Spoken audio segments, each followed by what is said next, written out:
Hey everyone, my name is Sean Arnold, and today I wanted to make a video to kind of discuss my views and opinions on the 2016 winter Yu-Gi-Oh! Legacy of the Duelist update. Frankly, I was greatly disappointed by the update.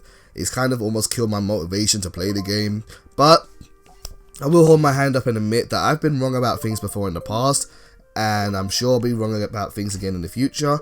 Therefore, I would love to hear your views and opinions on the update as well. Did you find it to be as underwhelming as I did, or did it meet your expectations? There were several reasons why I was disappointed with this update, but the biggest one was a lack of quality of life changes. Legacy of the Duelist is a fun game, it's enjoyable and it's functional as a dueling simulator, but there are many issues which players have had to put up with in order to kind of get that value out of it. I'm not going to go into too much details about these. I'm sure many people that play the game already know these, but just to list some of these problems. Farming. I'm sure you can all agree farming cards in this game is tedious, it's boring, it's unenjoyable. Finding cards in this game is not necessarily the most intuitive and clear thing to do. Often it requires people to go online to kind of find out where cards have been. Online connectivity can be hit or miss in this game, and the online mode is archaic and featureless. What I personally wish there was in this game was a way to kind of track your personal progress. There's nothing which kind of says to you whether you're doing a good job or whether you're getting better as a player, which you normally see in other games, say either through like a leveling system, a rank, a title, a prestige. There's nothing like that in this game at all. Furthermore, the leaderboard is misrepresentative of skill and ability because cheating goes unpunished in this game. Therefore, the leaderboards are more representative of time spent with the game as opposed to actual skill and ability. I promise you, though, anyone that's in the top 100 of this game is not necessarily going out to YCSs and winning current championships. I would put money down on that. So, with no real reward for playing online, and no goal to work towards, there's nothing there's no real point of playing online in this game, besides just getting the fun out of winning a game or two. Last of all, what the heck is Battle Pack mode for? I don't know what Battle Pack mode is for, and I wish that was updated to be a bit more clear, or so that people can have a reason to understand why there's value in playing that whole entire mode, which seems to go largely ignored. So that was one of the issues, and the reason why I was so disappointed by the lack of quality of life changes is because I see other video games, I play other video games which seem to try to work harder for my money and my time. Games which are free to play like Hearthstone or Duelist or even single player adventures like Final Fantasy 15. How often have you played a game this last year and then noticed that there's going to be an update or a patch or a rebalance or some changes or some kind of quality of life improvements to the game so that people can keep you playing for as long as possible in order to then sell you more DLC? For me, it's practically almost every game. A month from now, I'm going to be playing Naruto Ultimate Ninja Storm 4 again with the new DLC that's coming out. And that game has worked really hard to keep its game fresh and enjoyable for people to play. Yu-Gi-Oh! Legacy of the Duelist seems to not care about that and really doesn't seem to be caring about improving the experience of playing. And that really kind of disappoints me when there's so many other games that work harder for it. What they are happy to do though is give you a ton of new DLC. Just get in your money, people.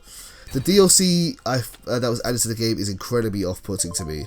They have purposely hidden a lot of the best new archetypes behind DLC, including things like DDD and Cosmos.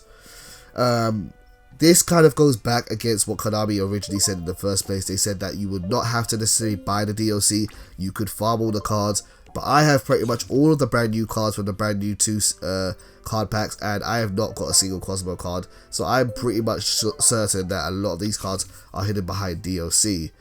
Furthermore, because of this doesn't make the DLC in this game simply pay to win, and pay to win is bad enough as it is. It makes the DLC in this game pay to farm. Let me give you this example to kind of explain this.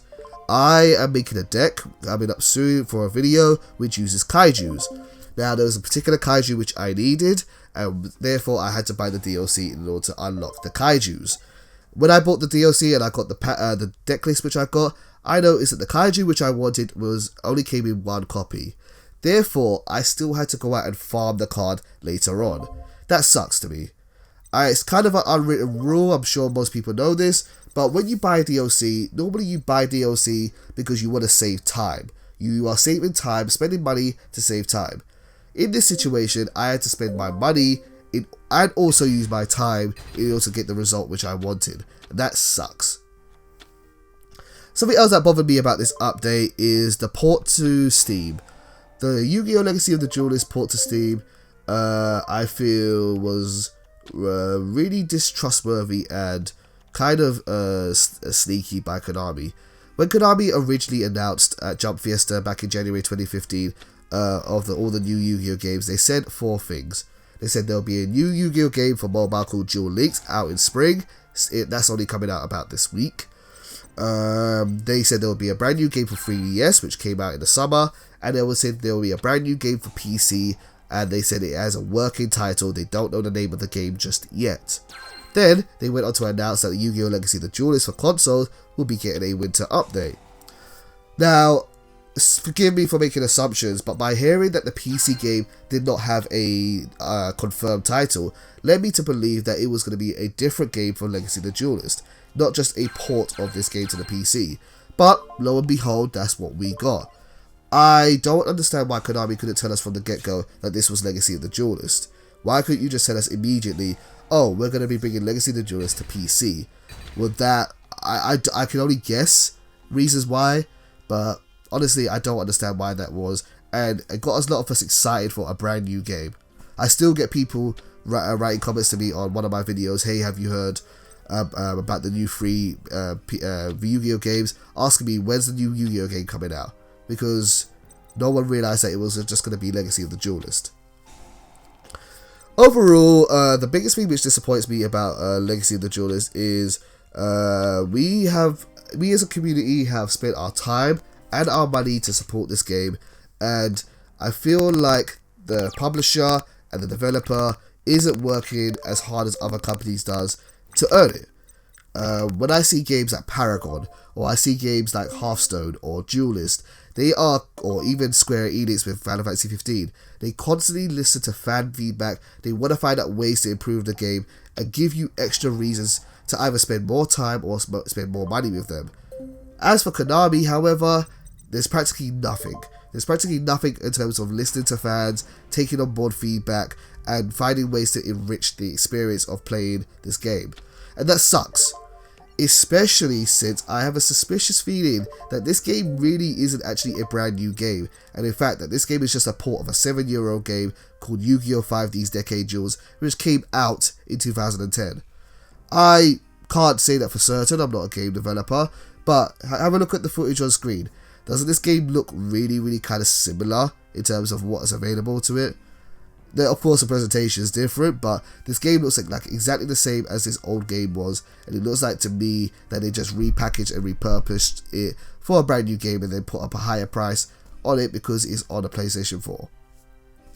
Anyway, rant's over. Those are my views and opinions on it. I would love to hear your views and opinions on the update too. How is it? How have you received the update? What do you think about it? And feel free to let me know down in the comments down below. Please do not take this as a statement that I'm quitting the game. I do have a couple of videos coming out soon with some really fun decks. I can't wait to show those off. And if you want to play me on PlayStation, feel free to hit me up at the Arnold's Play as my PSN ID, or let me know down in the comments down below too. Thank you guys for tuning into this video, and I'll talk to you soon. Take care.